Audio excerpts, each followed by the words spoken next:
non, je vous remercie de cette présentation élogieuse. C'est toujours très compliqué pour moi de. Enfin voilà, je suis une femme de terrain et et c'est toujours très compliqué de montrer ces titres à un moment ou à un autre parce qu'on en a besoin parfois, notamment pour protéger les enfants, que ce soit dans le cadre de la protection de l'enfance ou que ce soit dans le cadre, on a parlé de l'asile. L'asile anciennement politique qui est maintenant est devenu la protection internationale. Donc on voit à quel point c'est important parfois, malheureusement, de devoir faire référence à ces études et à ces expériences diverses et variées pour pouvoir avoir une chance d'être un petit peu entendu et de porter la voix des sans-voix. Parce que ces hommes et ces femmes, pour certains, effectivement, ils ont la nationalité française, donc la question ne se pose pas. Pour d'autres, ils sont en situation régulière, donc la question se pose différemment. Et on a encore le troisième cas de figure de celles et ceux qui ne bénéficient pas de titre de séjour. Et là, on est encore dans une situation particulière. Mais là, l'idée, je vais parler certes effectivement de la protection internationale et du droit d'asile concernant notamment les enfants mineurs, mais je voudrais avant qu'on fasse un petit tour de table de la problématique de ce qu'on appelle les mutilations sexuelles féminines en France et dans le monde, parce qu'effectivement, comme vient de le rappeler notre présidente de séance, comment sur les 5 continents, un seul n'est pas concerné à ce jour, en tout cas à notre connaissance, qui est l'Antarctique. Donc de tous les 5 continents, donc 4 continents sur 5 sont concernés. Dans ces 4 continents sur 5, on peut être mutilé soit parce qu'on appartient à des populations autochtones qui pratiquent l'excision, soit parce qu'il y a des populations allochtones, donc des diasporas, qui ont amené avec eux un certain nombre de valeurs, des valeurs traditionnelles qu'on considère comme positives, dont on s'inspire. Je vous laisse admirer tous les jours dans les rues de Paris et d'ailleurs la façon dont on porte les bébés au dos maintenant, et on s'est très largement inspiré des pays du Sud pour ça. Je vous rappelle, si on parle de soins aux nouveau-nés, on s'inspire beaucoup des massages que les mamans font, ou par exemple, maintenant si je vous parle de beurre de karité, ça paraît une évidence à tout le monde.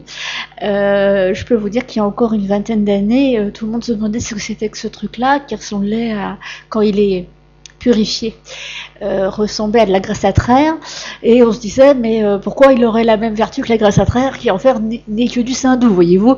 Donc on voit bien qu'il y a une évolution, on tend à parler de plus en plus de village mondial. Je pense que c'est vrai en partie, en théorie, en pratique, je pense que ça l'est un petit peu moins.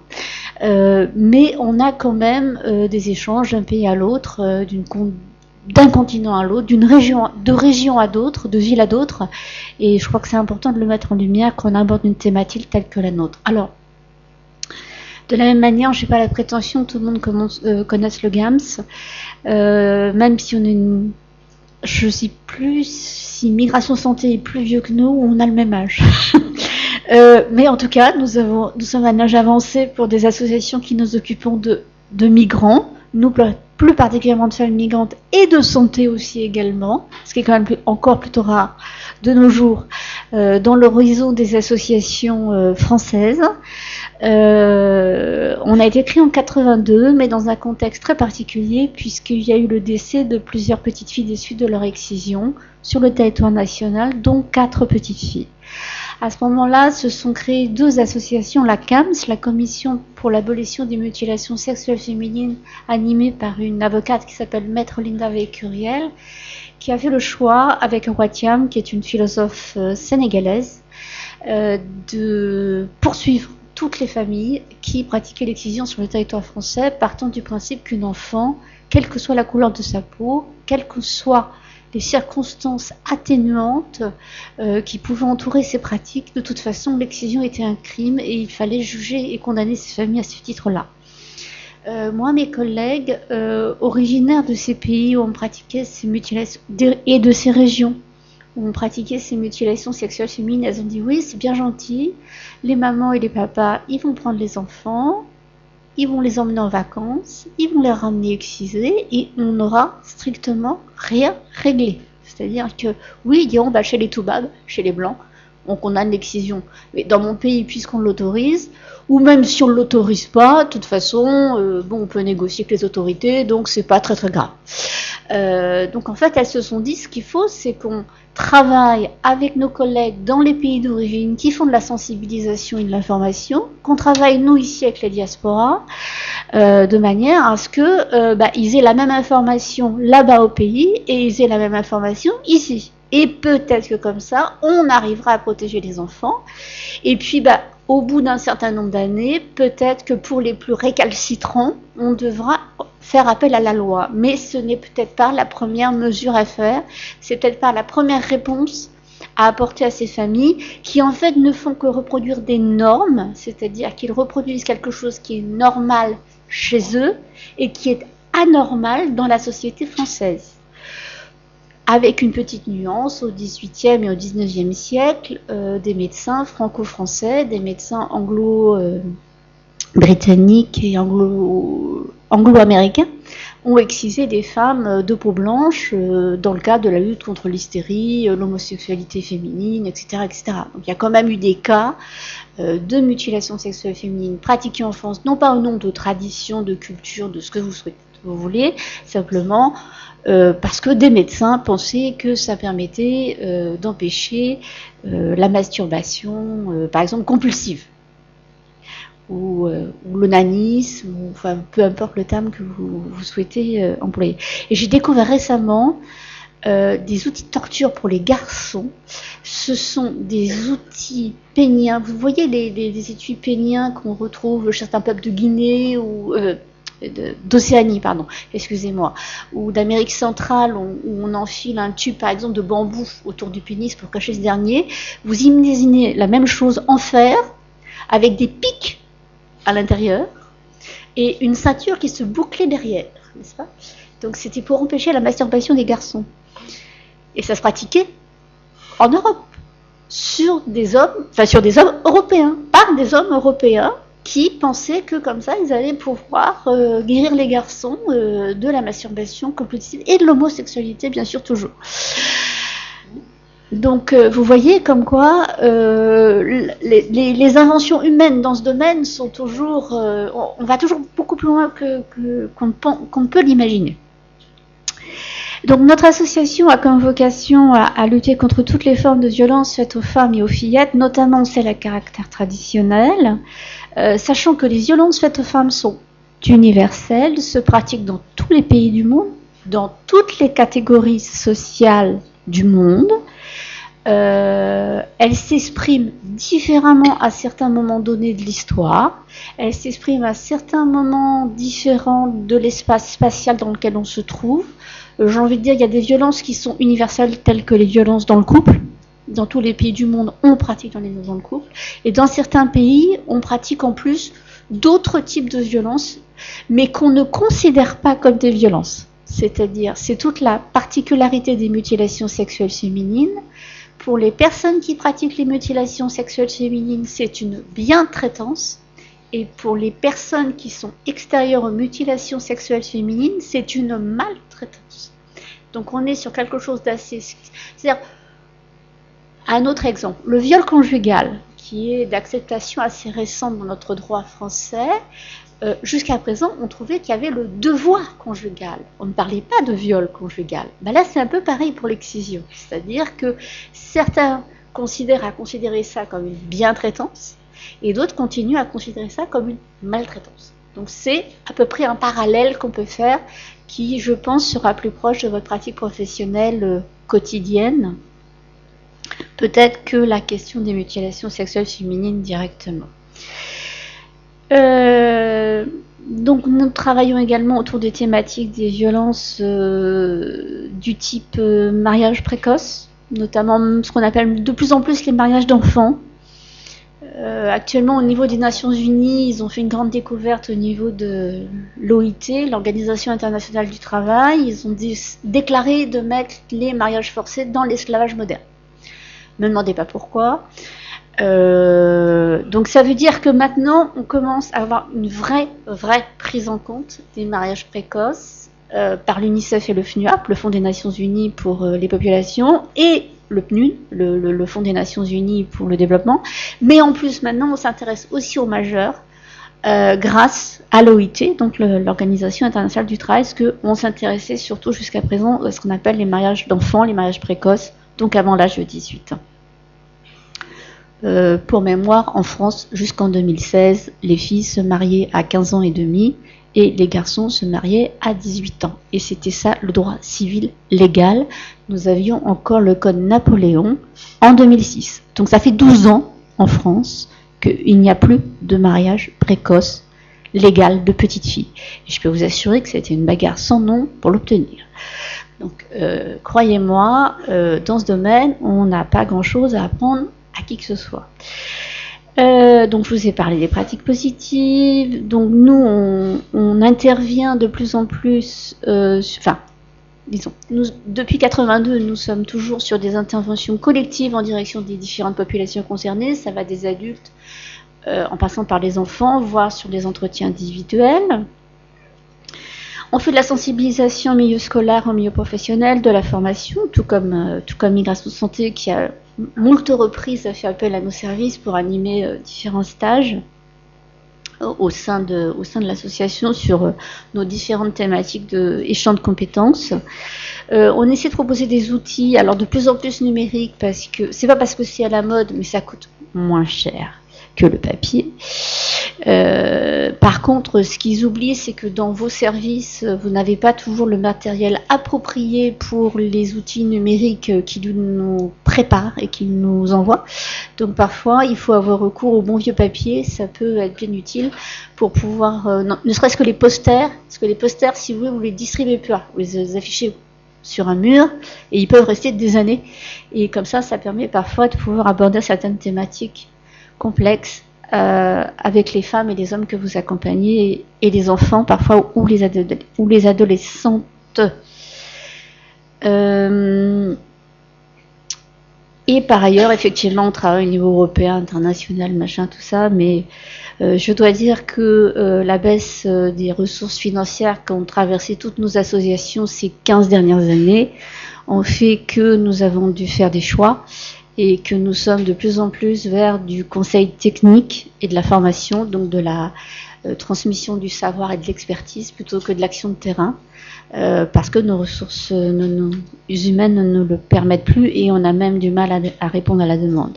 Par contre, nous avons une spécificité, nous avons 8 délégations réparties sur l'ensemble du territoire national.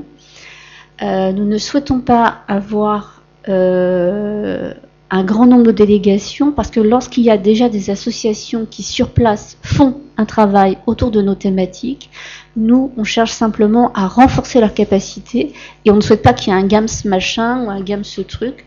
Je vous donne l'exemple, on n'a pas de GAMS en Nouvelle-Aquitaine, mais on a les orchidées rouges par exemple à Bordeaux, on a Sansa à Poitiers.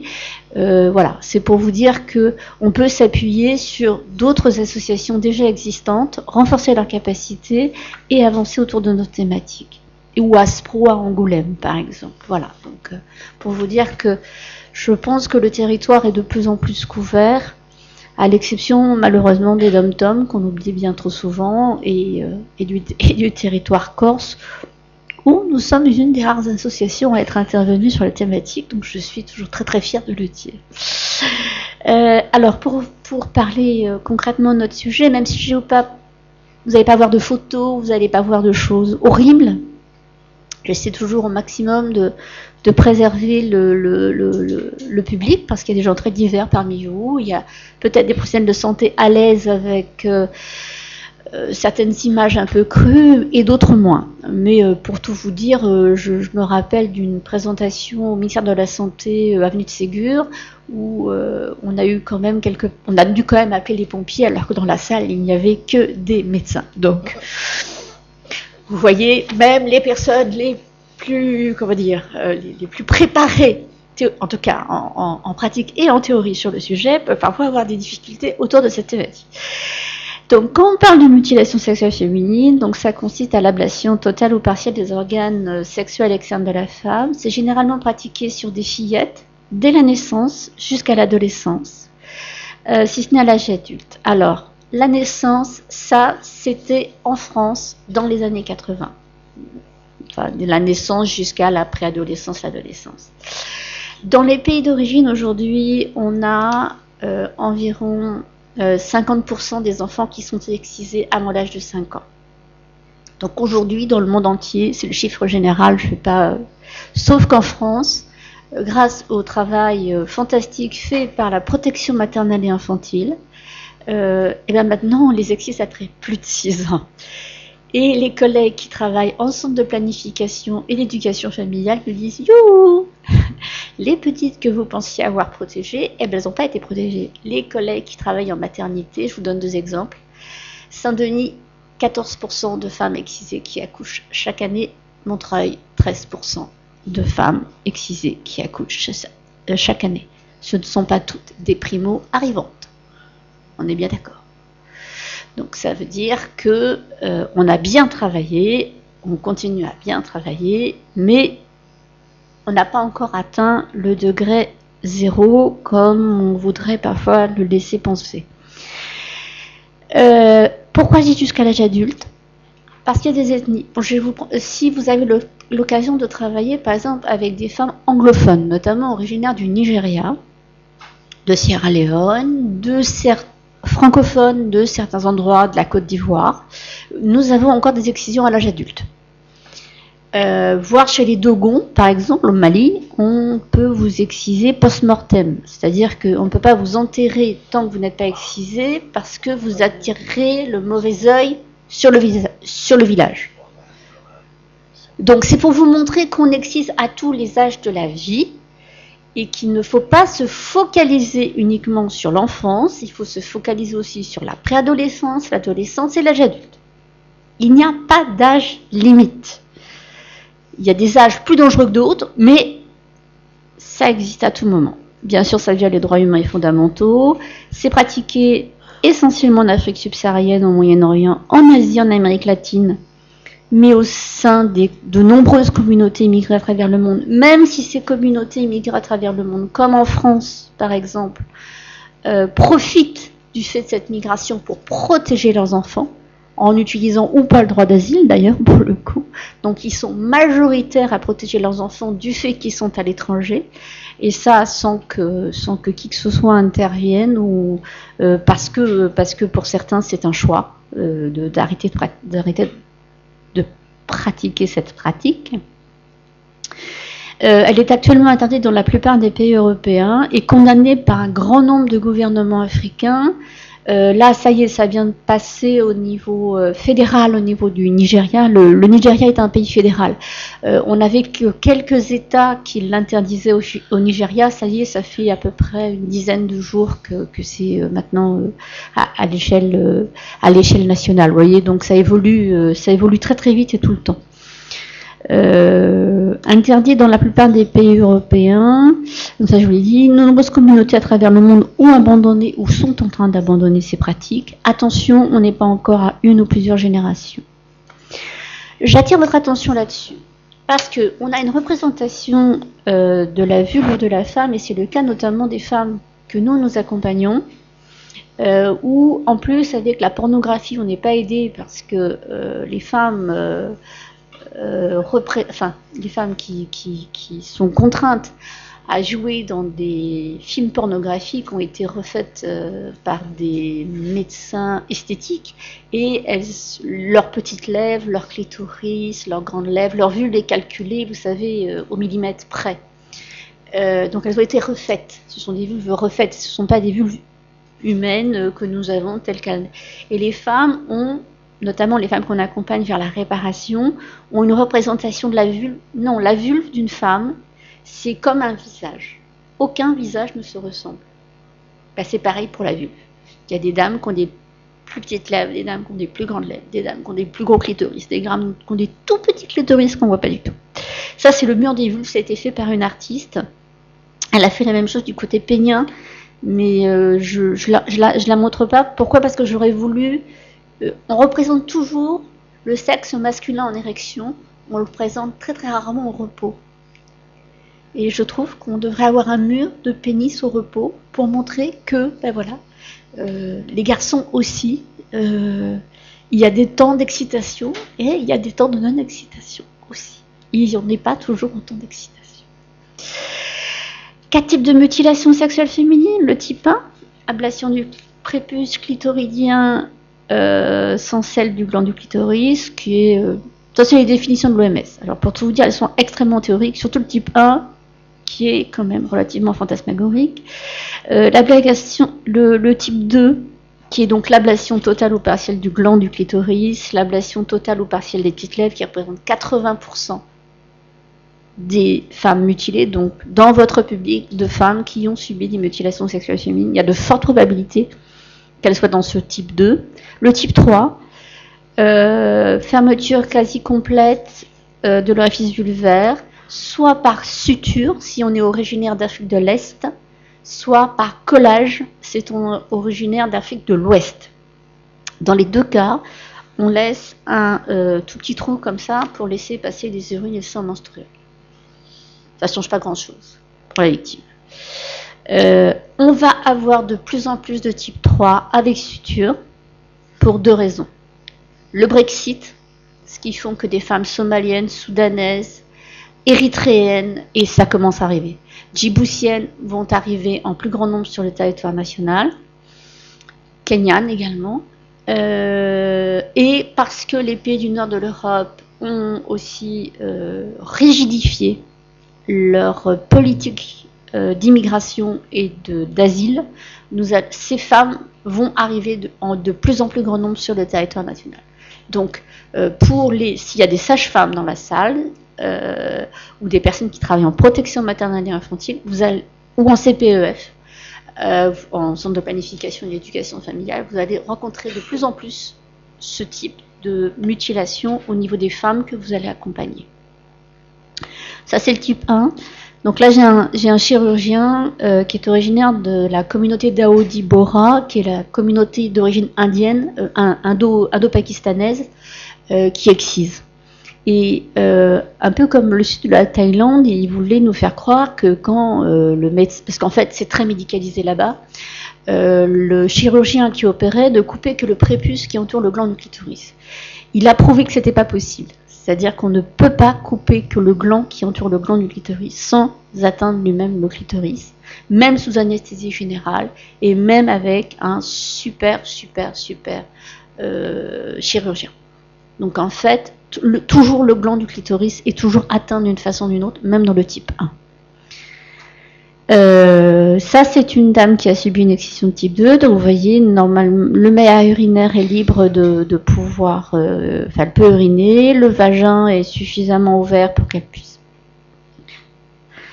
avoir des pénétrations vaginales.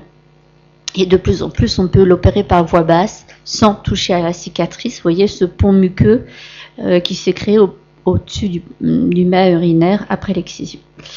Voilà le type 3. Donc je vous ai dit, Afrique de l'Est, pour ce qui est à droite pour vous, et Afrique de l'Ouest pour ce qui est à gauche pour vous. Moi, quand je suis arrivée au GAM, j'avais à peu près une vingtaine d'années. Les dames d'Afrique de l'Ouest se sont beaucoup moquées de moi. Bah oui, j'étais toute jeune, j'étais la jeune Bila Koro qui venait d'arriver, j'étais la jeune blanche. Et quand je leur montrais des images d'Afrique de l'Est, elles me disaient « Ah, mais c'est des sauvages, c'est des barbares, jamais chez nous, au Mali, au Sénégal, en Mauritanie, en Côte d'Ivoire, on pratiquerait des choses pareilles, mais c'est vraiment des sauvages et des barbares. » Et enfin, après, maintenant que je travaille depuis plus de 30 ans sur le sujet, je peux vous assurer qu'elles sont suturées exactement de la même manière, sauf qu'on n'a pas utilisé de filet d'aiguille ni d'épines d'acacia. Mais la fermeture, elle est exactement la même. Mais sauf le fait de peut-être de ne pas utiliser des épines pour le faire, ou le fait de ne pas utiliser du filet d'aiguille, ça change tout. Nous avons également d'autres types de mutilations. Vous connaissez les scarifications, vous avez dû voir des hommes et des femmes, parfois avec des traits en creux sur le visage ou sur le corps, en volume, en relief, etc. Ce qu'on appelle une scarification, qu'on a au niveau de la vulve féminine. Et puis dans des pays comme le Rwanda, le Burundi, on a ce qu'on appelle l'étirement des petites lèvres, ou l'étirement du gland du clitoris, ce qui est supposé apporter au partenaire un plaisir supplémentaire. Quand j'entends pas partenaire, c'est obligatoirement un partenaire de sexe masculin.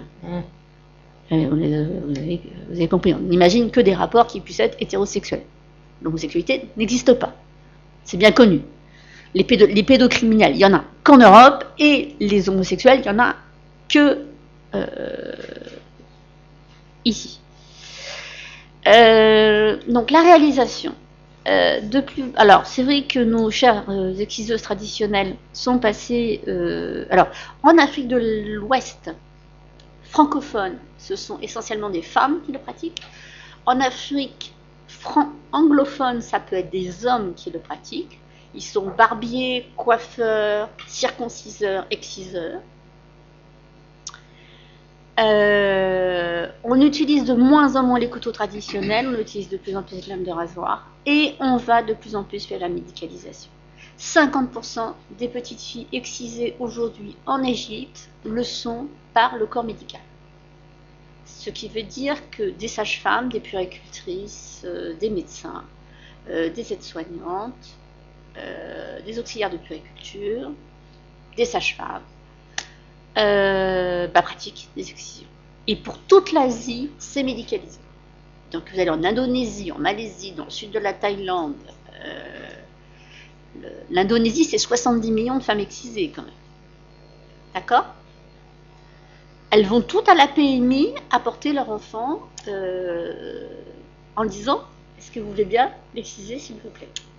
J'étais avec une collègue médecin de PMI avec qui je travaille depuis ma fille a 18 ans, donc ça fait 18 ans qu'on travaille ensemble, qui me racontait qu'elle a eu récemment, effectivement, il y a un mois, une maman qui est arrivée à la PMI en lui présentant sa fille en me disant « Est-ce que tu veux bien me l'exciser, s'il te plaît ?» Voilà. C'est un petit peu ennuyeux, vous comprendrez. Je vous laisse en déduire. Alors, les complications, d'abord, on n'est pas dans un colloque médical, même si on parle santé. Il n'y en a qu'une à retenir, c'est qu'on en meurt. C'est pas un délire de féministe de s'intéresser à la petite culotte ou ce qui se passe dans la petite culotte des petites filles africaines. C'est simplement qu'on en meurt par hémorragie. Parce qu'il se trouve qu'il y a une artère, l'artère clitoridienne, qui se trouve juste à côté du clitoris. On n'y peut rien, la femme s'est fait comme ça. Et que quand malheureusement on touche cette artère, on en meurt.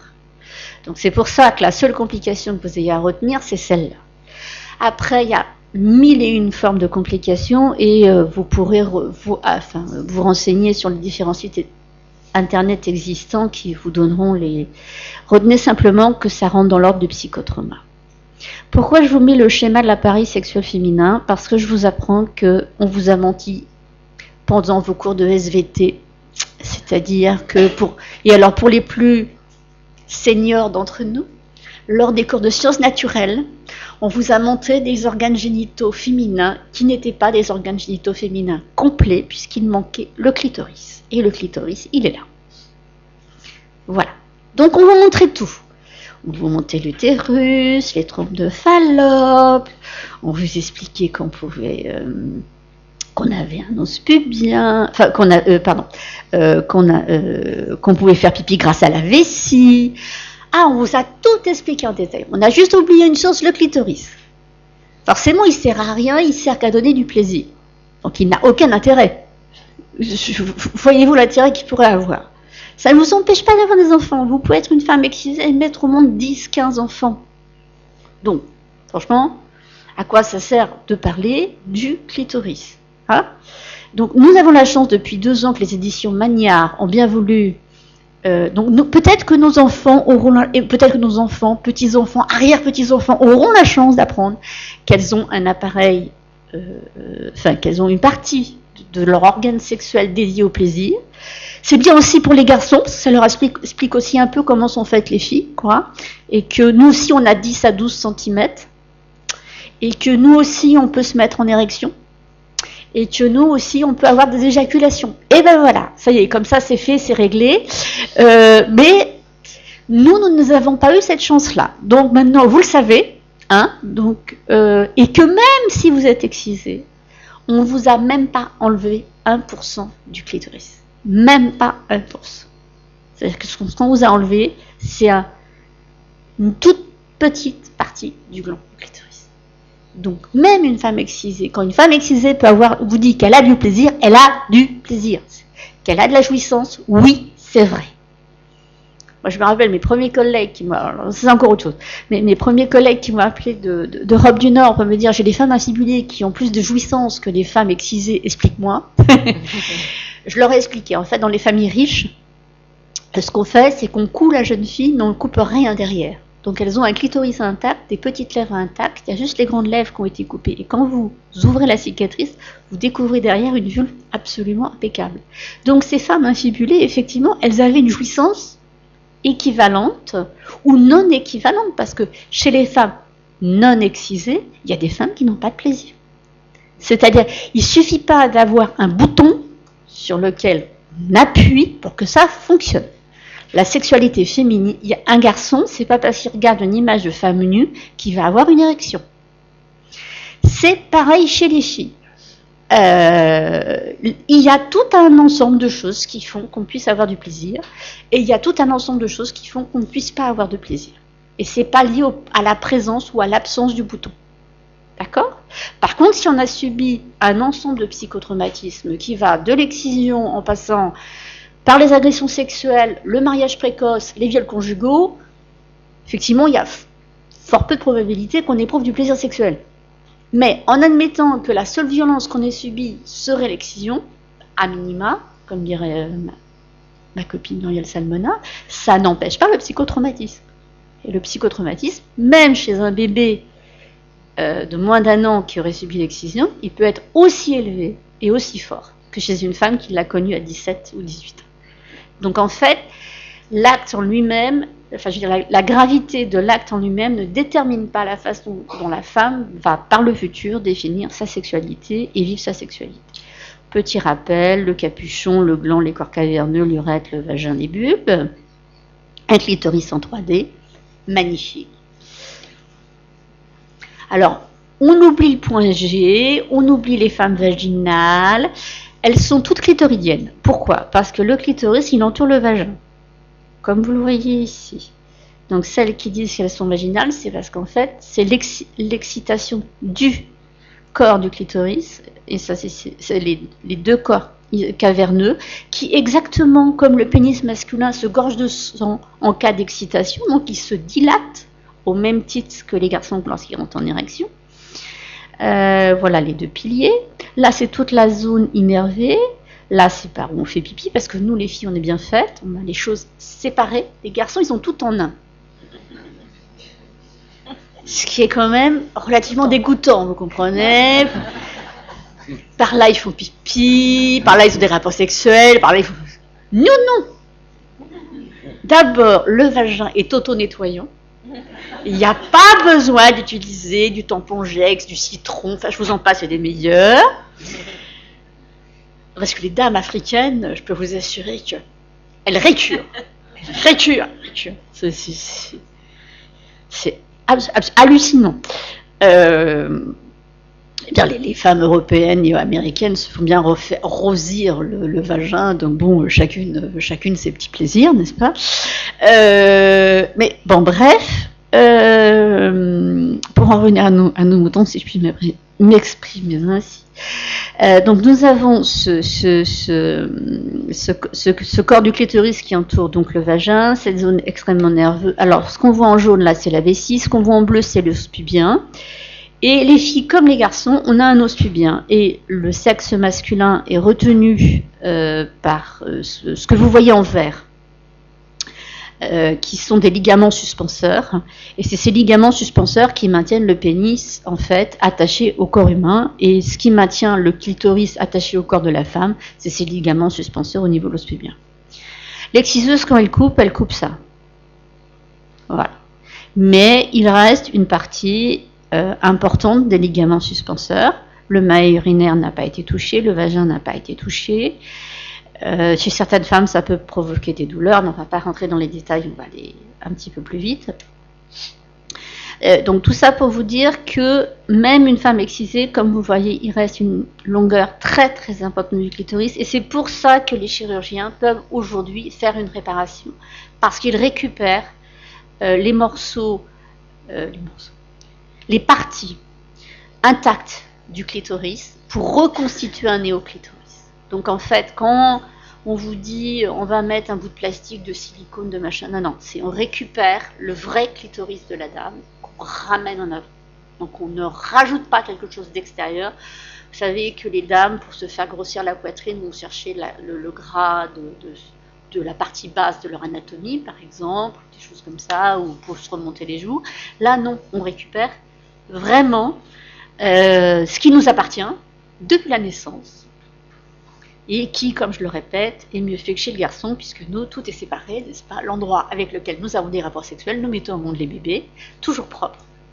La partie méa urinaire séparée, donc on ne mélange pas le pipi avec le rectum, comme chez le garçon, là, par contre, oui, effectivement. Et cette zone dédiée uniquement au plaisir. Voilà ce que fait l'excision. Donc les résultats de l'opération, ce n'est pas une obligation. Toutes les femmes qui ont subi une mutilation sexuelle féminine ne souhaitent pas subir une opération de chirurgie réparatrice. C'est leur choix. On peut les informer que ça existe. On a la chance sur Paris maintenant, il y en a 2 autres qui viennent de s'ouvrir. On en avait une à Trousseau. On en avait une à Bichat. Il y en a une qui vient d'ouvrir à Saint-Ambroise. Il y en a une qui va ouvrir à la Croix-Saint-Simon. Donc on va en avoir rien que 4 sur Paris. La Riboisière, excusez-moi. Je ne suis pas bien aujourd'hui ce matin. La Riboisière. C'est la Riboisière que je voulais dire. On en a aux portes de Paris, au Kremlin-Bicêtre, à Montreuil, à Saint-Denis. Colombe, il est parti à la Croix-Saint-Simon, donc je ne sais pas si ça... Il m'a dit que ça va continuer, donc normalement on devrait continuer à garder Colombe. On a Pierre-Foldès à Saint-Germain-en-Laye, mais c'est un petit peu plus loin. Qui en a d'autres, qui j'ai oublié. Et puis on en a plusieurs dans toute la France. Donc, ce n'est pas une obligation pour les femmes, c'est une réponse aux femmes qui le demandent, si elles le souhaitent. Les premiers résultats scientifiques que nous avons sont plutôt encourageants. Donc le plaisir sexuel est augmenté, et surtout la levée des inhibitions est quand même relativement importante. La reprise des rapports sexuels est plutôt autour de 2 mois.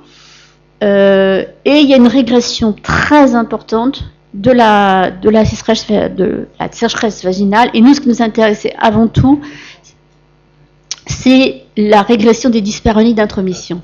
C'est-à-dire, vous savez que certaines femmes souffrent lorsqu'il y a pénétration. Et là, au moins, on est sûr d'être bon. Sur le fait qu'elles obtiennent du plaisir après, c'est plus compliqué. Et c'est pour ça que nous, on valorise les équipes pluridisciplinaires, parce qu'une femme ne se résume pas à son clitoris. Comme un homme ne se résume pas à son pénis. En 2016, dans le monde, donc, il y avait 200 millions de femmes mutilées sexuellement, 130 millions partout dans le monde, 70 millions en Indonésie. En France, on a environ 60 000 femmes qui ont subi une mutilation, 11% de leurs filles qui l'ont déjà présent subi. Là, on est passé, on vient de finir une étude européenne, on est passé entre 10 à 20% d'enfants encore menacés de mutilation. Et on est toujours sur le chiffre de 3 millions de femmes et de fillettes et d'adolescentes qui encourent le risque, non pas parce qu'il n'y a pas une baisse des pratiques, mais parce que la santé maternelle et infantile s'améliore dans les pays d'origine. Vous le voyez, tous les continents sont concernés, sauf qu'il n'y a que certains continents, certains pays qui nous autorisent à avoir des chiffres et des données chiffrées sur les violences faites aux femmes. C'est le cas notamment du continent africain. Sur les autres continents, nous n'avons pas ces chiffres. Je suis capable de vous dire, là au Mali, combien de femmes sont victimes de violences conjugales. En France, on vous donne le nombre de femmes qui meurent par an, mais on ne vous dit pas combien de femmes sont concernées. Vous voyez bien, donc il y a des choix politiques qui sont faits derrière pour donner des statistiques dans certains pays sur les violences faites aux femmes et aux enfants, et pas dans d'autres. Oui, effectivement, c'est surtout l'Afrique subsaharienne qui est concernée, et non migrants viennent majoritairement de cette zone-là. Et forcément, le colonisateur a fait un découpage qui fait que avant, il y avait une seule et même population qui appartenait à un même empire, qu'on appelait l'empire Mandé, qui se subdivise après en Soninké, Bambara, Dioula, Diarranké, et j'en oublie. Et dans cet empire mandé, on avait des langues proches, un peu comme en France. Avant, on avait l'occitan, le breton, l'alsacien. Il a fallu la Première Guerre mondiale pour que enfin tout le monde parle français. Je ne ferai pas la même chose à l'Afrique pour que tout le monde parle la même langue. Mais le colonisateur a fait que il y a des gens qui se retrouvent avec des nationalités différentes, mais qui ont la même ethnie, qui ont la même ADN, qui ont les mêmes ancêtres communs, qui ont les mêmes traditions orales, les mêmes croyances, dont les croyances autour des mutilations sexuelles féminines. Donc on peut retrouver dans certains cas, ça c'est en Asie, on excise pour des raisons dites religieuses, clairement, très très clairement. En Asie, c'est vraiment présenté comme une question religieuse, mais là, on a eu la chance encore d'avoir le grand imam de l'université Al-Azhar du Caire, qui est l'université sunnite pour les musulmans. Il y a plusieurs courants dans l'islam, et des courants et des sous-courants et des sous-sous-courants. Mais il se trouve que l'islam sunnite, sur le plan théologique, est très très opposé à la pratique de l'excision. Et le grand imam de l'université d'Al-Azhar revient de refaire une fatwa en disant que c'était absolument pas une recommandation religieuse. Et là, tout le monde lui est tombé sur le dos. En plus, il vient de nous refaire un texte en disant que la polygamie était une injustice pour les femmes. Donc, je vous raconte pas, en ce moment, il n'est pas en odeur de sainteté, si je puis m'exprimer ainsi. La crainte des mauvaises odeurs, donc je vous parlais de ces femmes qui effectivement se récurent jusqu'à l'envie, jusqu'à se faire saigner, parce que c'est important d'avoir un vagin propre. On vous parle de purification, quand vous traduisez littéralement de certaines langues, on vous parle de purification. Il y a des mythes, le clitoris qui menace le pénis du mari lors du mariage, donc on doit vous exciser avant le mariage. Le pénis qui menace l'enfant à naître, donc on vous excise au 7e mois de grossesse pour ne pas tuer le bébé à la naissance. Et puis ça a été effectivement jusqu'aux indépendances, jusqu'aux années 60, un rite d'intégration, un rite de passage. Il y avait l'équivalent pour les garçons qui avaient aussi des rites de passage et des rites d'intégration. L'idée étant toujours bien sûr de maintenir la chasteté et la virginité, l'honneur familial et le contrôle de la sexualité féminine, quelles que soient les raisons que l'on se donne. Je vous l'ai dit, dans la majorité des pays dont on dispose des données, maintenant la majorité des filles sont excisées avant l'âge de 5 ans. Regardez le Nigeria, c'est la zone la plus claire en bas. Le Mali, c'est pareil, on voit de plus en plus. Il y a des pays qui résistent, comme la République centrafricaine, le Kenya, la Somalie, l'Égypte, le Togo, le Tchad, Djibouti. J'ai envie de dire jusqu'à peu près... ça commence vraiment... C'est vraiment à partir du Sénégal, on commence à voir une montée très très importante d'excision avant l'âge de 5 ans. Les exciseurs traditionnels se chargent le plus souvent des excisions. Donc comme vous le voyez, le Sénégal, le Niger, la Guinée-Bissau, la Gambie, la Côte d'Ivoire, le Burkina, tous ces pays qui sont en violet foncé sont des pays où ce sont que des exciseuses ou des exciseurs traditionnels. Par contre, dès que vous arrivez vers l'Afrique de l'Est, Égypte, Soudan, Kenya, Nigeria, Guinée, Djibouti, Irak, Kurdistan irakien, vous voyez que de plus en plus c'est médicalisé. Alors, d'une façon générale, ça c'est une très bonne nouvelle, parce qu'il y a que... Vous savez, quand vous travaillez sur les violences faites aux femmes, vous avez toujours l'impression que ça ne diminue jamais. Chaque année, on vous dit, une femme meurt tous les 2 jours, pour la France. Des violences de son conjoint à son ex-conjoint. Tous les 2 jours et demi, tous les 3 jours, une femme meurt. Là, on est à 30 femmes mortes depuis le 1er janvier, en France.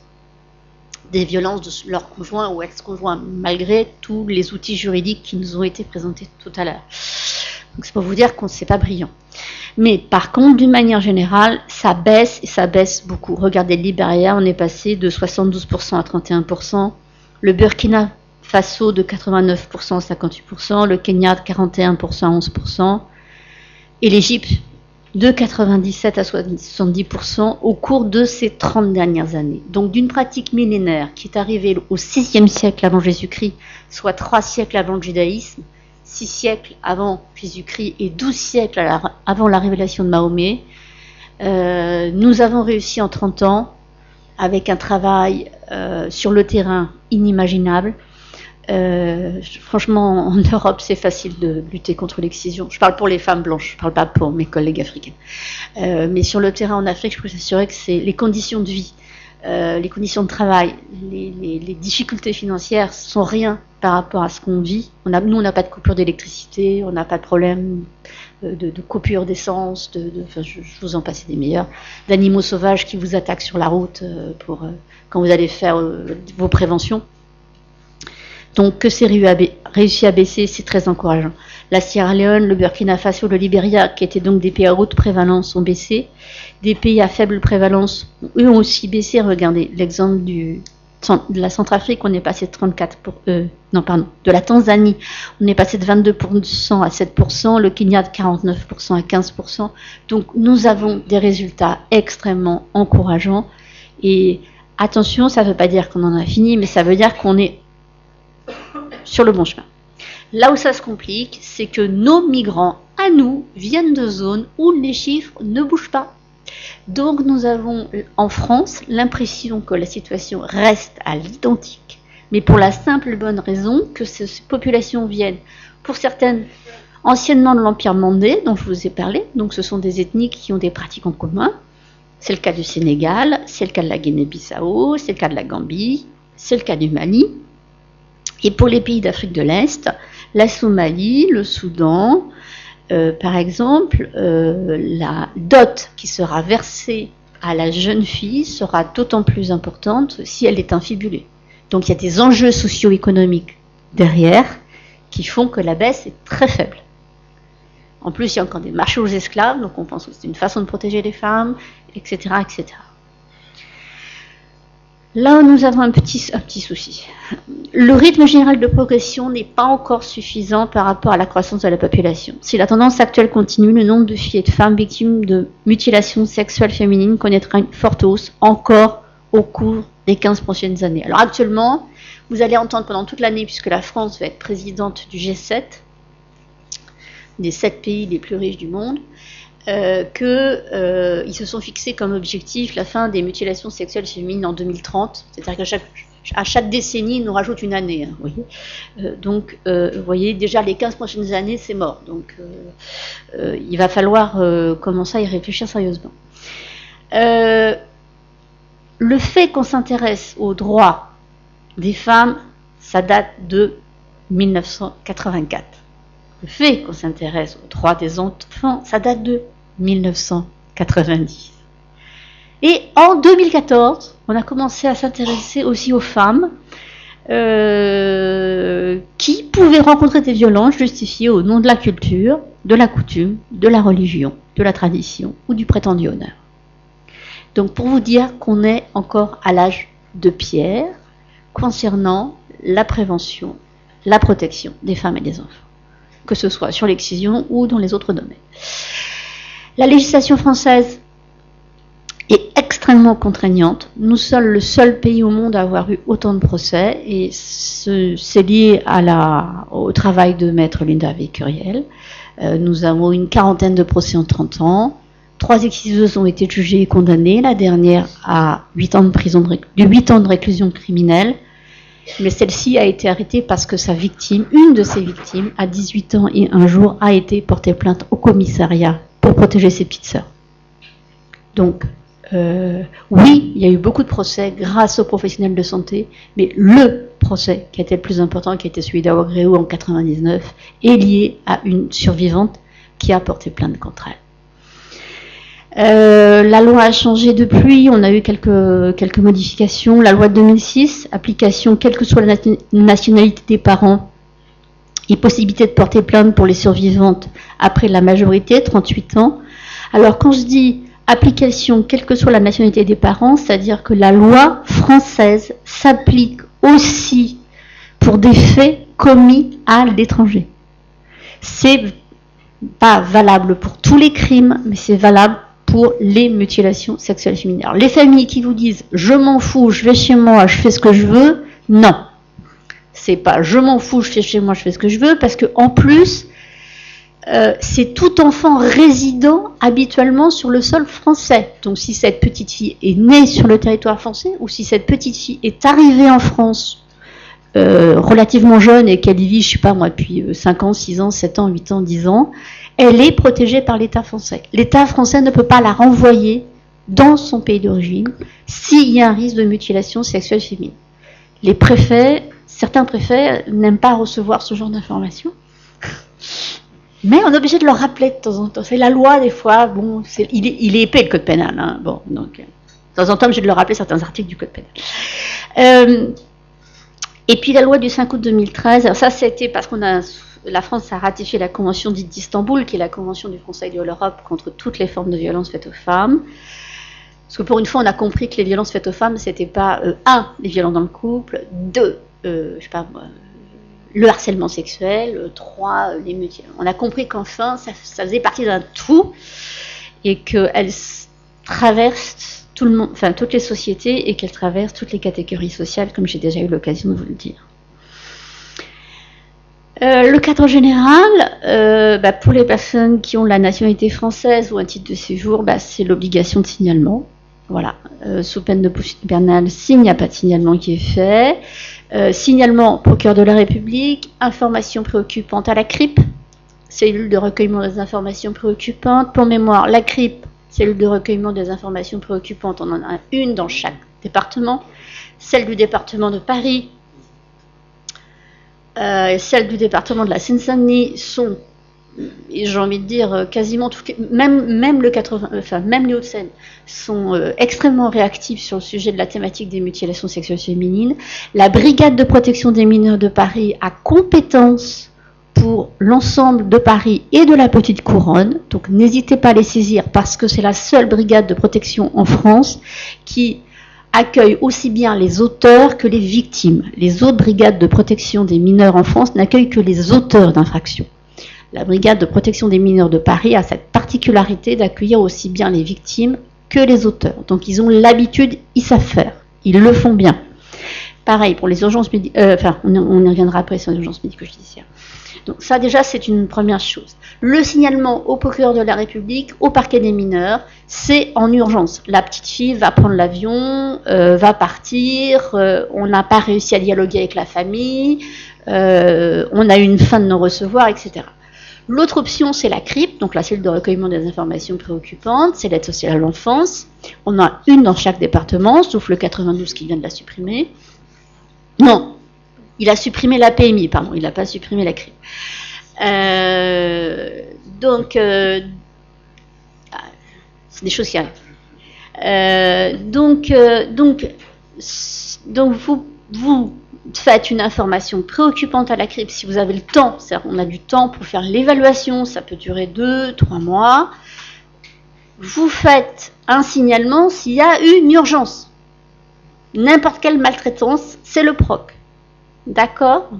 On a aussi maintenant dans les commissariats des brigades de protection des familles. On a aussi maintenant dans les commissariats, certains commissariats, des psychologues, des assistantes sociales qui peuvent aussi aider. On a maintenant des outils que nous n'avions pas par le passé. Alors, ils sont perfectibles, bien évidemment. Moi, j'ai eu un témoignage samedi matin dans un commissariat de la Seine-Saint-Denis. Je peux vous assurer que la pauvre victime, ça a dû être quelque chose d'être à côté du monsieur qui était menotté. Oui, effectivement, c'est-à-dire que vous aviez le monsieur menotté et la dame qui avait été frappée toute la nuit par monsieur, assis sur le même banc, dans le même commissariat. Donc ça vous montre à quel point on prend en compte les victimes sur le territoire national. Bref, heureusement c'est pas tout le temps comme ça. Donc je vous rappelle qu'il existe le 119, qui peuvent être saisis par les professionnels, par les mineurs, les 0-18 ans, 365 jours par an, 7 jours sur 7, 24 heures sur 24. Nous avons le 3919, violence femmes info, pour les majeurs. Alors là, c'est un numéro d'accueil, d'écoute, d'orientation. Elles sont ouvertes du lundi au dimanche. Le lundi au vendredi, c'est de 9h à 22h. C'est ça. Et le dimanche, c'est de 9h à 18h. Samedi et dimanche, c'est 9h, 18h. 10-18. Merci. Heureusement, vous êtes là.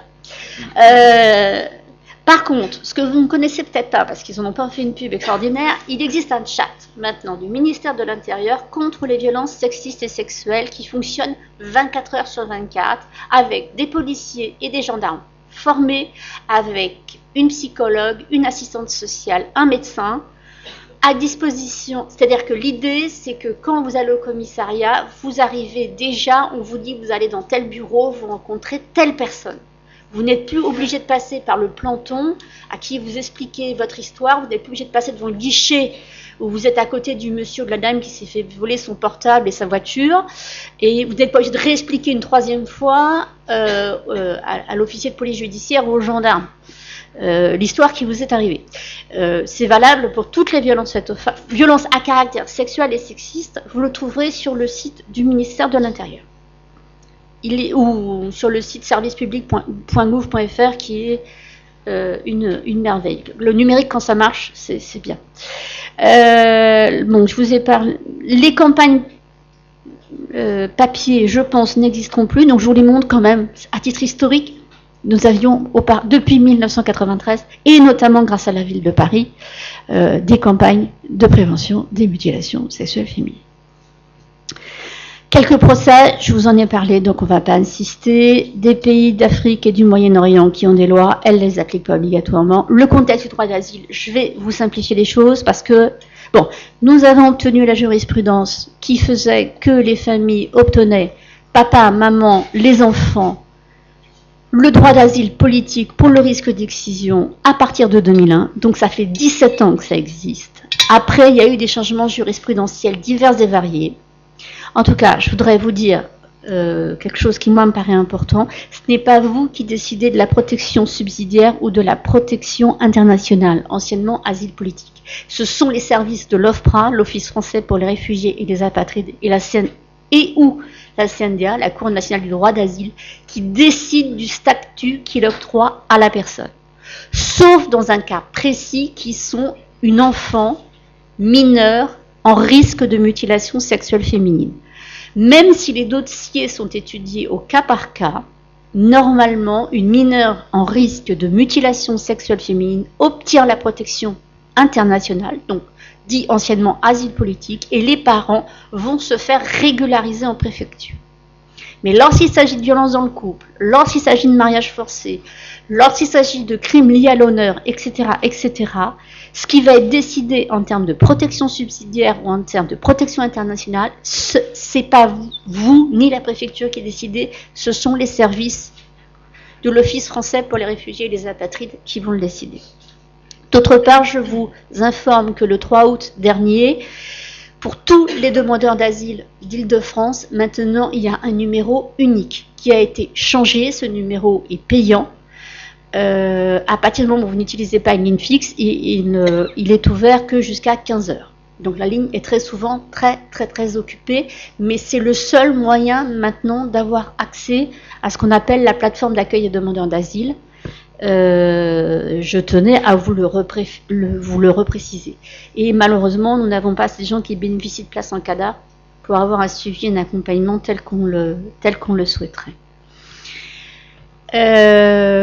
Donc la loi du 21 juillet 2015 relative à l'asile a conforté cette décision. La loi de 2018 nous a bref, je vais vous parler que de l'aspect qui concerne les mutilations sexuelles féminines puisque c'est mon sujet. Pour tout mineur, ils doivent normalement avoir un certificat médical fourni par les urgences médico-judiciaires de Paris, même si vous venez de l'Île-de-France. D'ailleurs, de l'Île-de-France. C'est-à-dire qu'en fait, les urgences médico-judiciaires de Paris acceptent jusqu'à présent toutes les familles qui viennent d'Île-de-France. L'examen dure pour les petites filles 45 minutes. Ne vous inquiétez pas, on ne leur met pas les pieds dans les étriers pour les dames qui connaissent le gynécologue. Elles sont examinées dans la position du tailleur, dite la position de la grenouille. Donc, et on prend le temps de les examiner tranquillement, gentiment et tout bien leur expliquer. Et éventuellement, ils sont même suffisamment gentils pour donner rendez-vous en même temps à la maman, pour éviter que la maman aille en plus chez un autre docteur pour se faire un certificat médical d'excision ou non-excision. Donc, sachez qu'il y a un service dédié. Alors, si vous connaissez les urgences médico-judiciaires de Paris, Il y a la partie en bas quand vous rentrez à l'Hôtel-Dieu où sont toutes les victimes. Et en fait, vous avez un étage au-dessus dédié, une plateforme dédiée uniquement à l'accueil des petites filles victimes des mutilations sexuelles féminines, demandeuses d'asile. D'accord, ou dont les parents sont en train de faire une demande d'asile. Ça a été ouvert en décembre dernier, après 5 ans de travail. Voilà, je m'arrête là. Vous avez nos coordonnées. Vous pouvez nous joindre via Migration Santé, qui est un partenaire plus que précieux. Voilà. Et je vais répondre à l'ensemble de vos questions avec grand plaisir. Merci beaucoup. Merci beaucoup.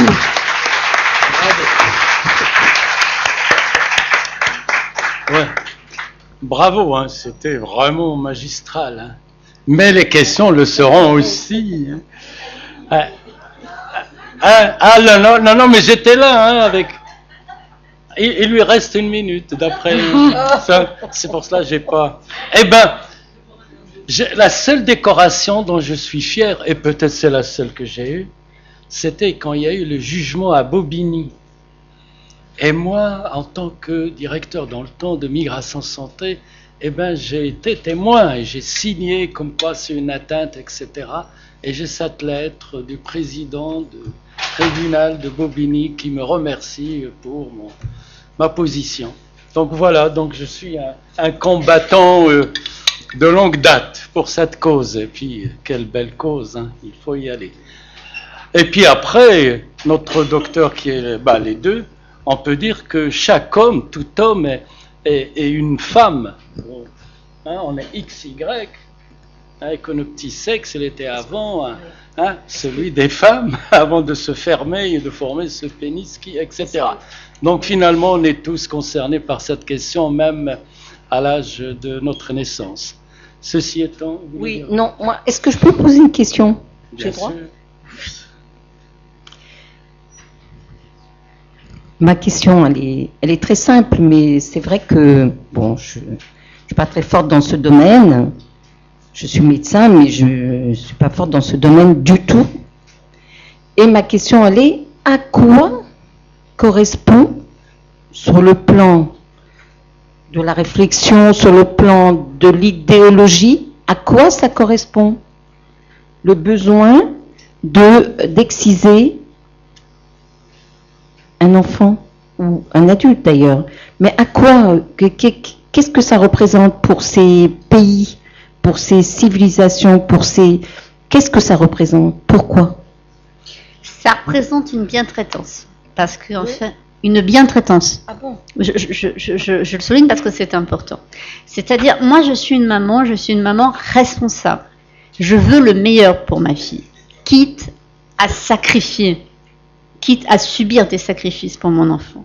Donc je peux, dans le meilleur des cas, parce que des fois on leur demande pas en général on leur demande pas leur avis, mais enfin en tout cas, j'accepte qu'on emmène mon enfant se faire exciser, parce que grâce à ça, elle va pouvoir épouser son cousin à l'âge de 12, 13, 14 ans. Elle sera vierge, elle n'aura pas eu de rapport sexuel avec d'autres hommes. Elle mettra au monde des enfants. Et quand elle arrivera à 40 ans, puisqu'on décidera arbitrairement qu'elle est ménopausée à 40 ans, puisqu'en fait elle est moins féconde, elle pourra enfin devenir l'équivalent des hommes et enfin on écoutera sa parole.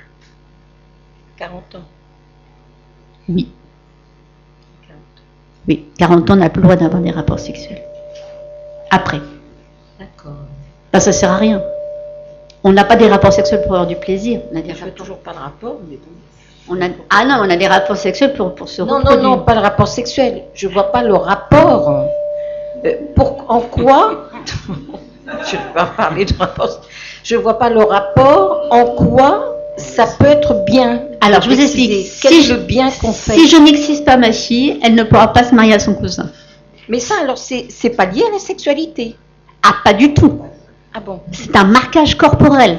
Je marque le corps. Je te marque. Tu m'appartiens. Tu fais partie de ma famille. Et tu ne peux être une femme vierge et non adultère que si tu subis l'excision. À partir du moment où ton mari est... Prenons la diaspora soninké, qui est la plus représenté en France, où il y a énormément d'hommes qui ont abandonné les villages pendant 2-3 ans, plusieurs. Mais avant même cette migration vers l'Europe, c'est des hommes qui partaient faire du commerce très très loin. Donc ça fait c'est une culture pour laquelle la philosophie, c'est si tu as un fils, envoie-le loin parce qu'il te rapportera soit l'argent, soit le savoir.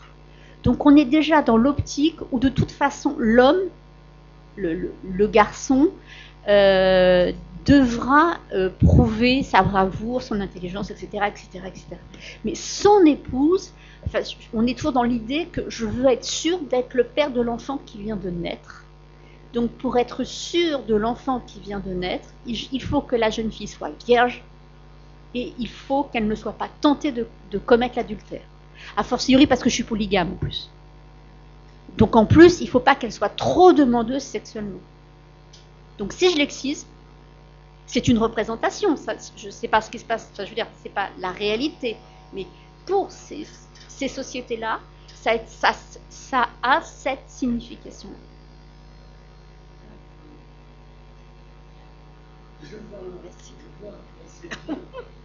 Le débat anthropologique, ça montre, on peut en discuter, mais c'est intéressant. C'est intéressant. Il faut bien savoir qu'avant, il y avait la société matriarcale.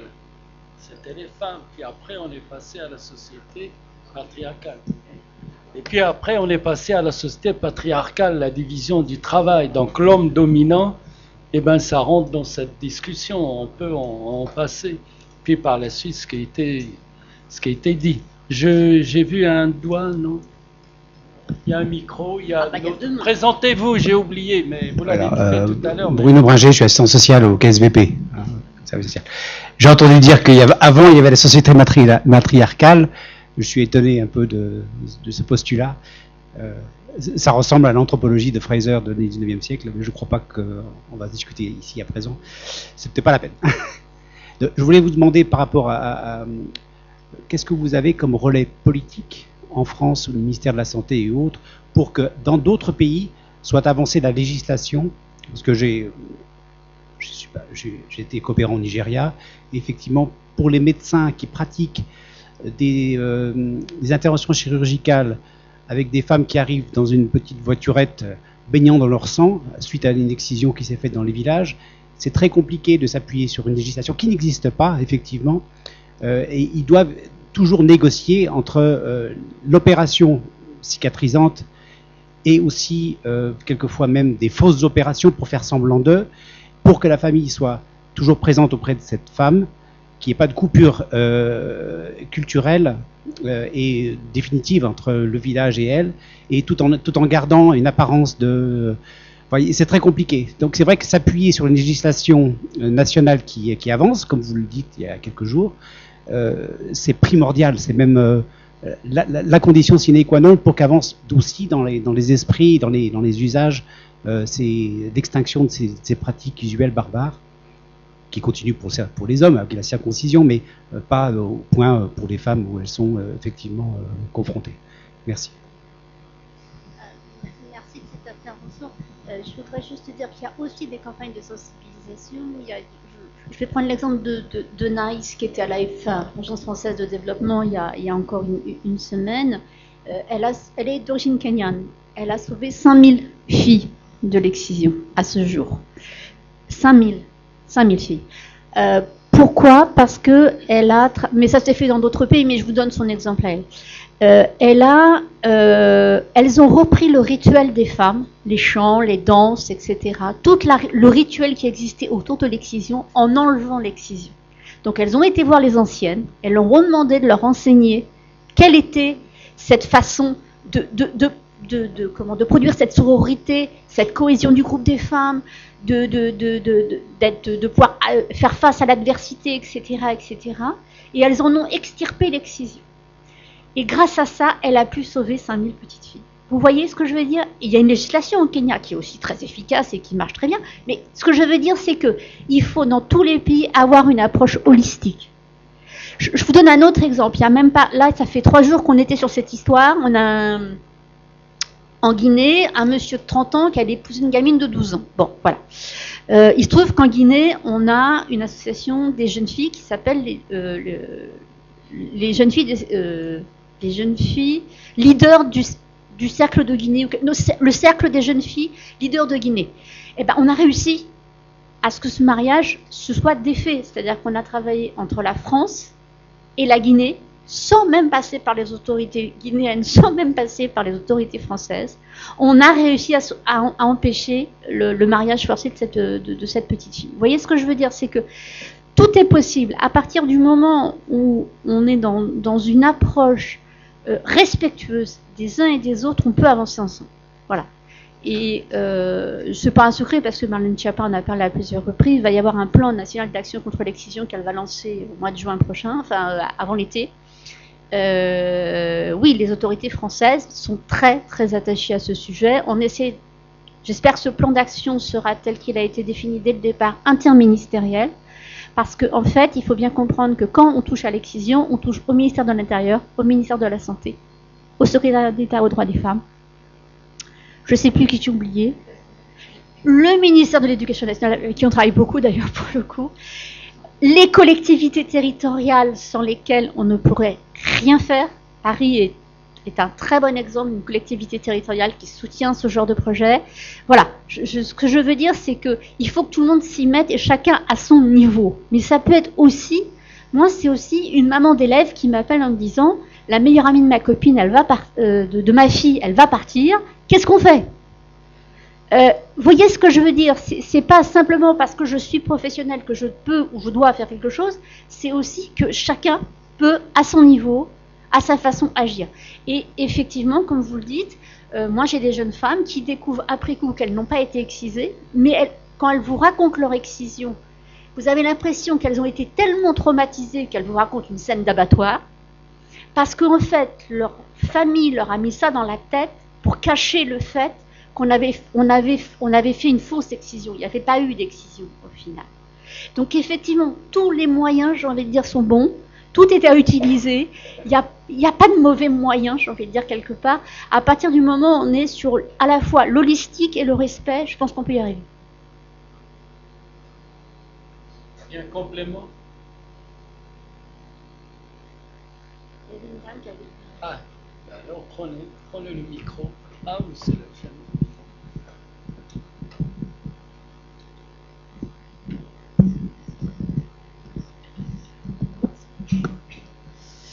Bonjour, Justine Bossard. Du coup, je travaille dans une association qui s'appelle le Comité Action Logement. Donc, on est beaucoup plus sur le droit au logement pour les personnes, mais on accompagne énormément de personnes issues de l'immigration et qui peuvent être amenées aussi à subir ce genre de torture. Et c'était juste pour rebondir sur ce que vous disiez. En fait, j'ai assisté à une intervention d'une professionnelle qui a monté son association et qui se rend aussi dans les pays de Kenya, Côte d'Ivoire, etc. Et qui a elle-même été excisée et qui racontait qu'en fait, avant son excision, pour elle, c'était un rituel, et elle allait devenir femme. Et elle a beaucoup insisté là-dessus et sur la compréhension finalement de pourquoi on le fait et pourquoi on ne voit pas finalement l'acte de torture avant tout le reste. Et donc voilà, et elle parlait très bien de ça et elle avait vraiment l'impression qu'elle allait devenir une femme. Elle y allait avec 5 de ses copines et elle s'est rendue compte que c'était pas du tout ce à quoi elle s'attendait, quoi. Donc voilà, mais elles sont pas forcément informées non plus avant, de ce qui va. Traditionnellement, oui. Traditionnellement, elles n'étaient absolument pas informées de ce qui. Parce qu'en fait, traditionnellement, ça se passait en dehors du village. Et celles qui revenaient de l'excision n'avaient pas le droit d'informer les cadettes. Parce que c'était considéré comme elles étaient devenues femmes et il fallait traverser un certain nombre d'épreuves et elles n'avaient pas à informer les plus jeunes. Mais ce qui s'est passé en fait, c'est qu'avec l'introduction de l'école, il y a eu 2 changements majeurs.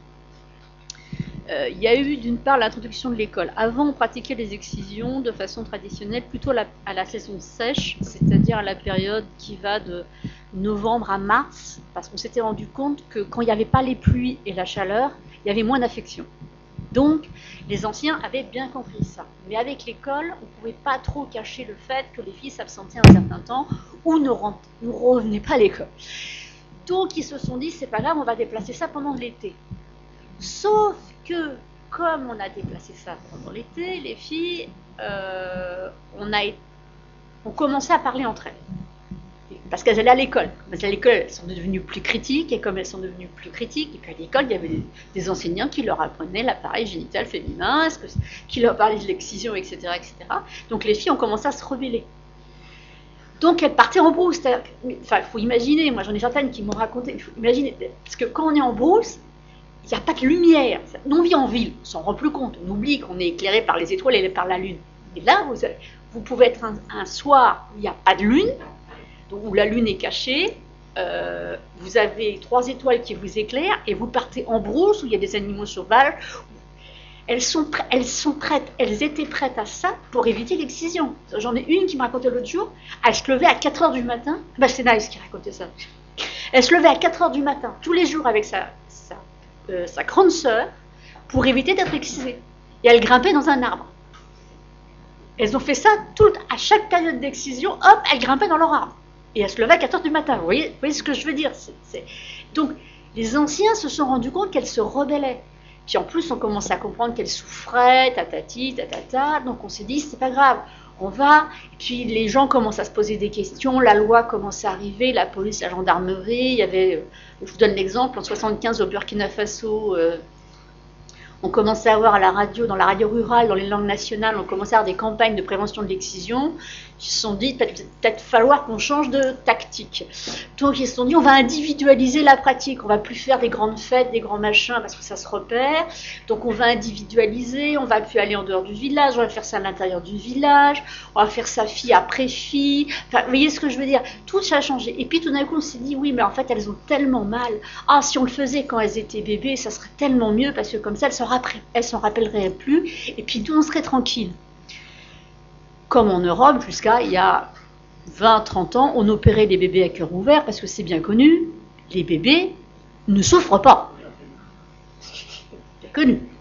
Sauf qu'on a découvert après coup que les bébés avant l'âge d'1 an, au même titre qu'ils n'ont pas de réglage de la température, c'est-à-dire que quand un bébé naît, on le couvre beaucoup parce qu'en fait, il est en dessous de 36,7, et quand il a de la température, il monte facilement à 42, si vous voulez. C'est-à-dire qu'il n'a pas de réglage. Et il y a un deuxième truc pour lequel il n'a pas la maturité neurologique pour avoir les réglages, c'est la douleur. Donc quand vous allez chez le dentiste et qu'il vous dit, sur une échelle de 0 à 10, vous classifiez comment la douleur? Le bébé, il n'a pas d'échelle. Donc, aujourd'hui, on a des enfants qui meurent parce que la violence du choc est telle que ça entraîne un arrêt cardiaque. C'est-à-dire que les enfants, en voulant faire bien, en voulant le faire sur des bébés, parfois qui ont 7 jours, Bamako, c'est à 7 jours. À Dakar, ça peut être aussi à 7 jours. À Nouakchott, en Mauritanie, c'est aussi à 7 jours, dans les grandes villes. Et ben, ces enfants souffrent encore plus sur le plan physique, physiologique et tout ce qu'on veut, que si on l'avait fait plus tard. Parce que vous, par exemple, quand vous, je sais pas, vous faites des travaux d'aiguille ou vous épluchez des légumes, vous vous blessez, par exemple, immédiatement, le cerveau envoie une information pour calmer la douleur. Le bébé n'a pas ça. Donc actuellement, on est très, très, très... C'est pour ça que le Mali n'a pas de loi, par exemple, qui condamne l'excision. Mais par contre, le Mali a fait un choix qui a été de dire qu'on ne peut pas pratiquer les excisions dans tous les centres de santé publics, les PMI, les hôpitaux, les centres médico-sociaux. Il y a un règlement du code de la santé qui l'interdit. Voilà. Donc après, chacun essaie de voir un peu comment aussi on peut s'arranger avec... mais l'éternel problème, c'est cette question de la douleur qui revient. C'est de faire comprendre aux gens que c'est pire ce qu'ils font que ce qu'ils faisaient avant, finalement. Et que parfois le psychotrauma est tel, parce que moi j'ai subi une jeune femme qui avait été excisée très probablement avant l'âge d'un an, d'après ce que lui avait dit sa maman, et qui avait des réviviscences, alors que normalement, avant l'âge de 5 ans, on n'a pas de réviviscence consciente. Pas beaucoup. Mais pour elle, c'était un traumatisme tel qu'elle l'avait quand même quelque part, comme un psychotrauma. On sait très bien que le psychotrauma, c'est pareil sur l'inceste, c'est pareil sur les viols sur mineurs, sur les bébés qui sont violés. On sait très très bien qu'ils en gardent une trace traumatique qui peut réapparaître à tout moment de leur vie et à des âges très très éloignés de l'acte lui-même. Parce que pour se protéger, quelque part, notre cerveau, il se met en mode pause, quoi. Oui, madame. Alors, je voudrais savoir si la religion a un impact sur la pratique de l'excision. Parce que de ce que j'ai remarqué, dans mon pays, il y a une partie qui le fait dans le nord, il y a cette tendance musulmane. Et dans le sud, donc c'est vrai que même il y a le christianisme, mais il y a aussi l'animisme. Mais le constat, c'est que dans beaucoup de pays où cela se pratique, c'est plutôt ceux qui sont de tendance de la religion musulmane.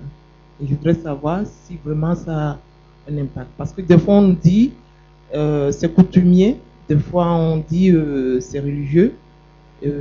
Ça vient d'où? C'est quoi je voudrais savoir l'origine de ça. Qu'est-ce qui a impacté pour que cela se pratique en fait? C'est quel pays? Présentez-vous. Alors, moi, je travaille en protection infantile. C'est une question qui revient souvent parce qu'on pense que c'est toute l'Afrique, c'est l'Afrique. Je suis de l'Afrique de l'Ouest. Je suis originaire du Togo. Je suis du Sud. Et voilà.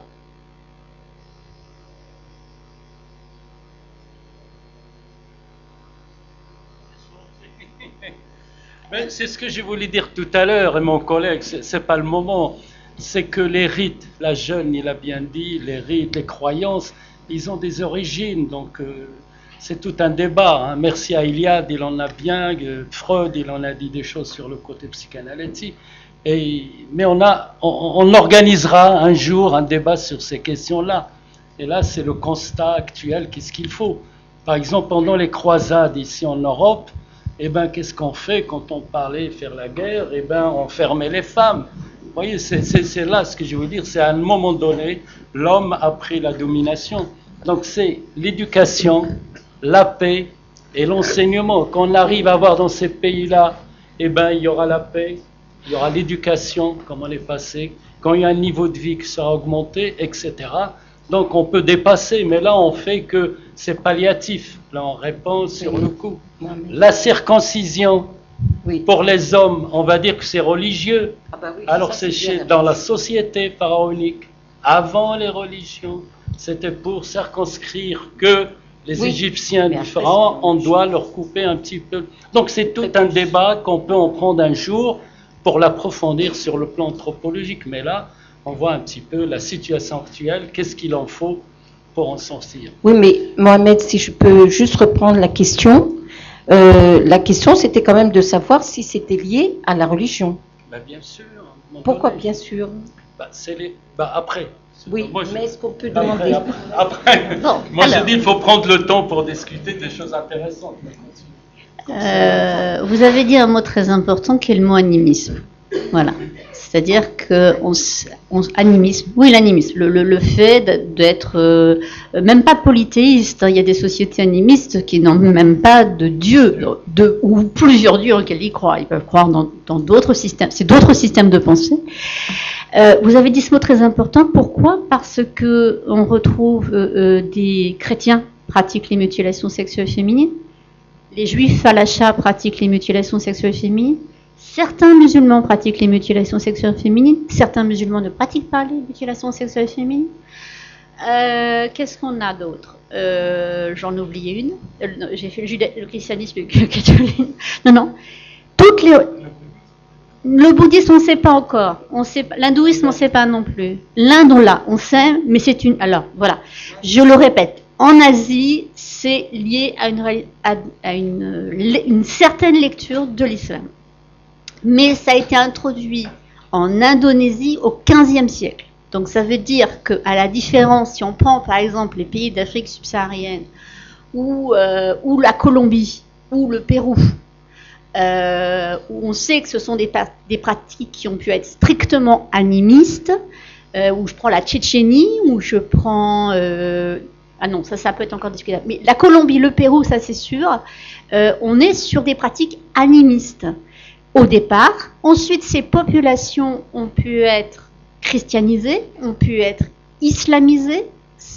Si je prends l'exemple du Sénégal et du Mali, ça fait quoi? Ça fait 2-3 siècles qu'elles sont islamisées. La chrétienté est un peu plus ancien, mais ce sont des peuples qui ont vécu pendant des siècles avec d'autres systèmes de croyances. Et même nous, dans un pays dit évolué, moderne, occidental, tout ce que vous voulez, on ne passera pas sous une échelle. Si le sel se renverse sur la table, on va le jeter derrière son épaule pour éviter que le diable s'invite à la table. On va continuer à faire une croix sur le pain. Dans tous les pays du monde restent des croyances très très anciennes, ancestrales, qui se transmettent de génération en génération. On ne sait pas pourquoi. Après,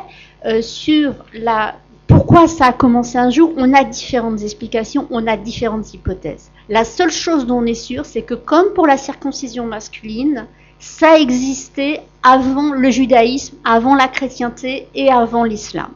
Maintenant, il y a certains courants de l'islam qui, au nom de la purification, c'est-à-dire qui mettent sur le même plan la circoncision masculine et sur le même plan l'excision féminine, considèrent que pour qu'on puisse faire ses prières correctement, donc être pur, être propre, il faut en passer par l'excision féminine et la circoncision masculine. Mais ça, c'est certains courants, ce n'est pas l'ensemble des musulmans. Si vous prenez les pays du Maghreb, qui sont majoritairement musulmans, il n'y a pas de pratique de mutilation sexuelle féminine.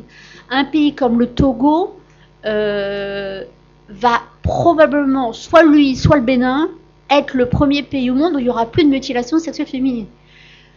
Voilà, je veux dire, mais la question qui se pose notamment avec l'islam, c'est qu'il n'y a pas de cléricalisme. Donc chaque courant s'invente un cléricalisme. Il n'y a pas d'obligation théologique, comme dans les autres églises avec un grand E, d'avoir un certain niveau d'études pour pouvoir commencer à faire, moi je sais pas, la prêtrise ou là les sociétés autodésignent, par exemple un imam ou un ouléma, ça dépend dans quel pays on se trouve. Mais je veux dire, ce ne sont pas des personnes qui obligatoirement ont fait des études très très longues. Et moi, j'ai des jeunes filles qui ont protégé leurs sœurs et leurs cousines et leurs nièces de l'excision en disant « Papa, voilà le Coran, trouve-moi une ligne du Coran où c'est marqué qu'on doit exciser les filles. » Et bien, comme il n'a pas trouvé, il était chef de village, il a décidé d'arrêter dans son village. Parce que on l'avait mal renseigné. Mais il y a différents courants religieux, et ça, vous n'y pouvez rien. C'est pour ça que des fois, moi, on m'appelle pour des situations à Madagascar, par exemple. Madagascar, après, parce que les Boras d'origine chiite, c'est une secte chiite indienne qui se trouve en Inde, qui a une diaspora très importante sur tout le continent africain côté Est et à Madagascar, pratiquent les mutilations sexuelles féminines sur les petites filles. Mais ce ne sont pas des malgaches qui le font. Vous voyez ce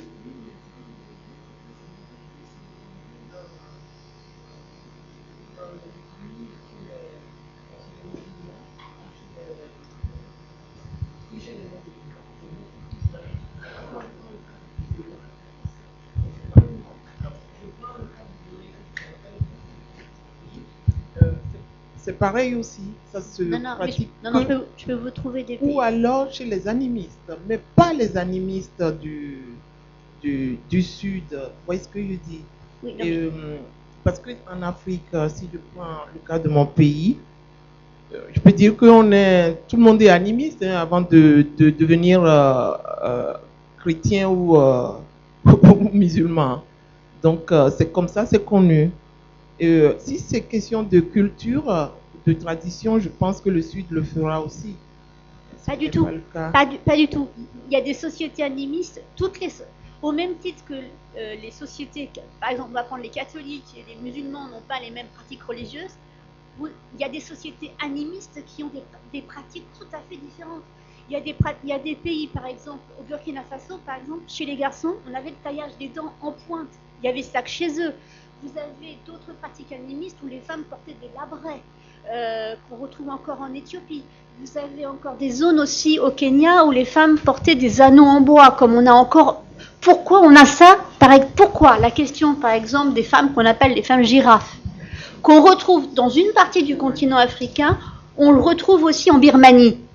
Vous voyez ce que je veux dire? C'est que les formes d'animisme sont extrêmement nombreuses, diverses et variées, et la représentation de la femme est différente. Moi, une de mes très bonnes amies, qui est Adolé Ankra, qui est la présidente, la directrice de FIA-ISM, oui, donc femme interservice migrant, dans son ethnie d'origine, il fallait que la femme ait eu un ou plusieurs enfants avant d'être mariée, parce que sinon on considérait qu'elle n'était pas féconde.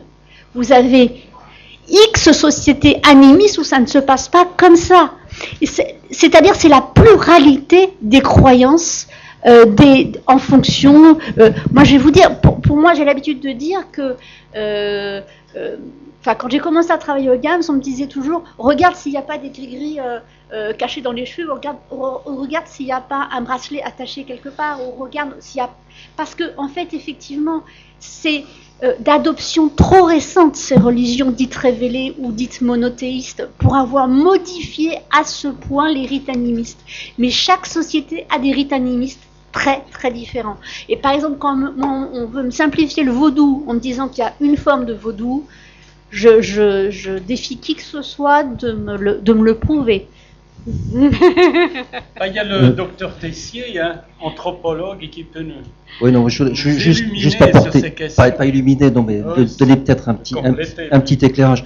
Non, je pense que toutes les sociétés, comme vous l'avez dit, ont des pratiques qui changent. Nous, on a les piercings, les tatouages, etc. Je veux dire, dans nos sociétés, le marquage des corps est à cet égard extrêmement présent et n'a pas besoin d'invoquer quelconque religion ou un animisme pour que les gens se sentent mieux avec un truc dans le nez ou sur le nombril, ou sur le clitoris aussi, d'ailleurs. Non, ce que je voulais dire, c'est que moi, il m'est arrivé de travailler un certain nombre d'années au Botswana où il n'y a pas d'excision féminine, il n'y a pas de mutilation sexuelle féminine, mais l'émergence du VIH, la période des années 80 où j'étais, a fait venir l'idée que la circoncision protégeait du VIH. Donc tout le monde s'est fait circoncire. Les garçons. Alors, non, c'était pro au niveau d'une collectivité, pas au niveau de l'individu.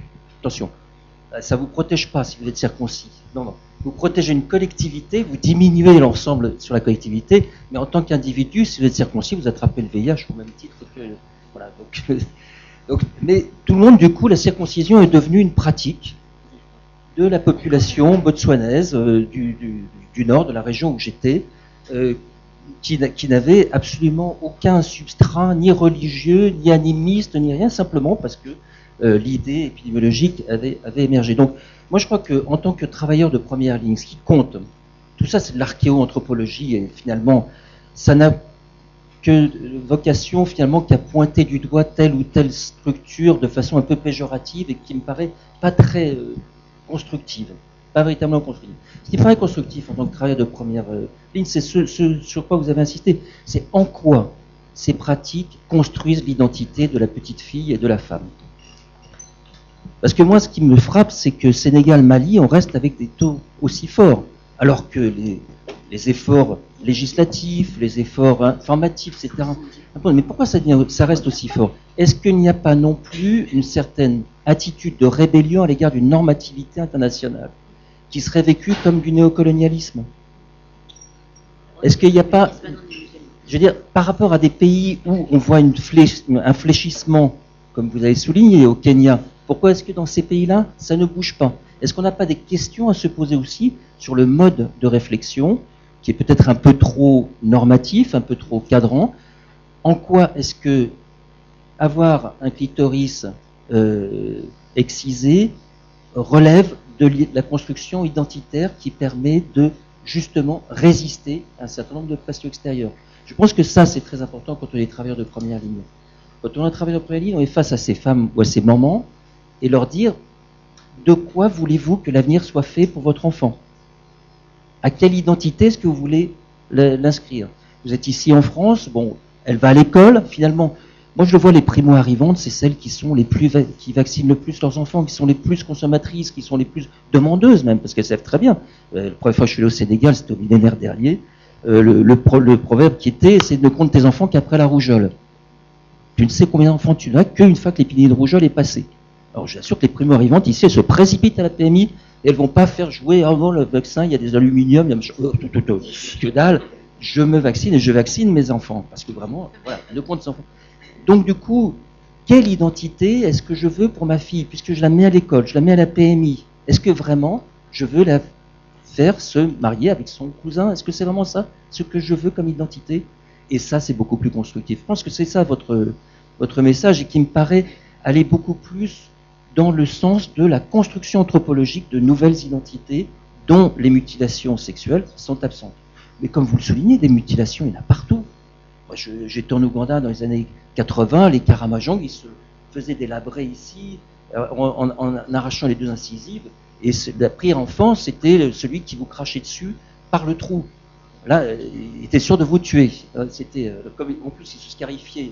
Ils avaient une rangée de scarification pour chaque ennemi qu'ils avaient tué. Il y en avait qui avaient des scarifications du poignet jusqu'au cou. On restait tranquille. C'était plus les lances, mais les kalachnikovs. Bref, toutes les sociétés ont des marquages corporels, qu'ils soient sexuels ou pas. Toutes ces sociétés. Et la question qui se pose pour ces mutilations sexuelles, c'est en quoi est-ce que ça représente une modification identitaire? Merci. La conclusion à Madame Gilles Faye. Je voulais juste revenir, moi, sur juste sur la circoncision quand même, parce que en fait, il y a quand même quelques études qui ont prouvé que la circoncision masculine diminuait effectivement l'infection par le VIH et l'ensemble des IST. Il n'y a pas de protection chez les femmes, mais il y a une protection chez l'homme. Et bah écoutez, il y a une étude qui s'appelle ANRS, je ne sais plus quel numéro, qui a prouvé... Non, pas que collective, il y a une protection aussi individuelle. Alors effectivement, il y a une diminution, on ne va pas en discuter, mais voilà. C'est pas une protection à 100%, mais ça protège quand même un peu. Merci, on est là pas pour dire des vérités, mais c'est pour se contredire. Hein. Et c'est dans l'échange que c'est important. Conclusion à Madame Gilette Faye. Je vous remercie de votre écoute. Je remercie certains de leurs compléments vu mon état de fatigue. Voilà, ça aide. D'être complété. Non, j'espère que vous allez ressortir de cette, en tout cas de mon intervention et multiplier à celle des autres intervenants et intervenantes de cette journée, en comprenant qu'on est face à quelque chose de complexe, mais que vous avez des interlocuteurs et des interlocutrices de qualité qui sont là pour vous aider, que Migration Santé reste un phare pour beaucoup d'entre nous pour répondre à ce genre de thématiques, et je ne peux que vous encourager moi aussi à suivre les formations de Migration Santé. Voilà. Merci.